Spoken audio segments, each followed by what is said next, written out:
सरकार विशेष पिछड़ी बैगा जनजाति को आर्थिक और सामाजिक उत्थान के लिए लाखों रुपए का प्रयास कर रही है। जिले के बैगा जनजाति को प्रधानमंत्री जनमन आवास योजना के माध्यम से उन्हें आवास मुहैया कराकर और अन्य योजनाओं व सुविधाओं का लाभ देकर उनका समग्र विकास करना चाहती है।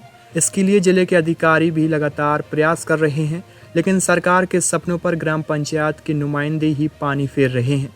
आलम यह है कि आवास योजनाओं के नाम पर खर्चा पर्चा और बड़े साहब को हिस्सा देने के नाम पर अवैध वसूली की जा रही है।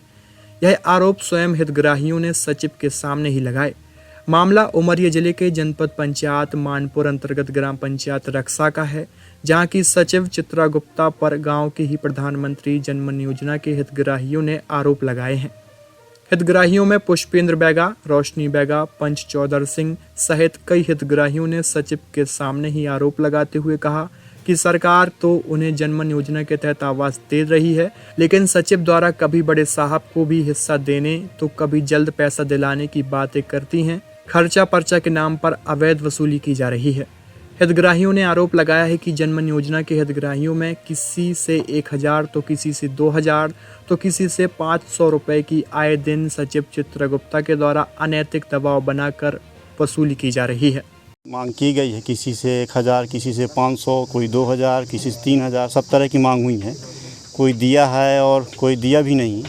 तो आज बताया है हम लोगों को, तो हम लोग आए भी हैं और यहाँ पर सेक्रेटरी साहब भी आई हैं, तो बोल रही थी कि हमने नहीं लिया। लेकिन जब भी अगर हितग्राहियों से पूछा जा रहा है कि लिया गया है आपसे कि नहीं लिया गया, तो साहब बोल रहे हैं कि हमने दिया है। उन्हीं के सामने बोल रहे हैं कि हमने दिया है पैसा, और वो बोल रहे हैं कि हमारे ऊपर मतलब मनगढ़ंत आरोप लगा रहे, राजनीति की जा रही है, हमको फंसाया जा रहा है। जबकि हितग्राही आपके सामने और उनके सामने ही बोल रहे हैं कि हमसे पैसा लिया गया है और मांग की जा रही बराबर।